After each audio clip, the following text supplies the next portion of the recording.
நானும் கனடாவுக்கு வந்து bowling எல்லாம் பண்ண பழகிட்டேன் பாருங்களேன்.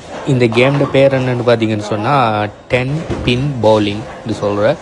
இதில் இருக்கிற ஒவ்வொரு லேனையும் நீங்கள் ஹவர் கணக்கில் புக் பண்ணலாம். நாங்கள் போன இடத்துல 1 ஹவருக்கு $35 டே டைமில், ஈவினிங் டைம்லேயோ சாட்டர்டே சண்டே போனீங்கன்னு சொன்னால் லைக் $45 கிட்ட எடுப்பாங்க. அதோடு சேர்த்து நீங்கள் ஷூவும் ரெண்ட் பண்ணணும். ஷூ ஒரு ஆளுக்கு $5.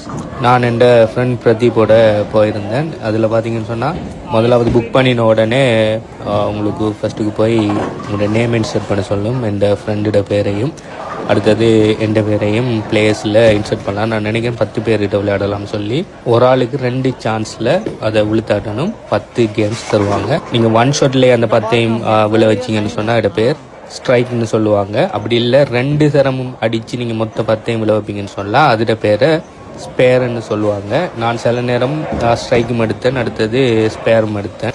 சில நேரம் பால் சைடில் போய் அந்த வடிகாலில் ஓடிட்டு.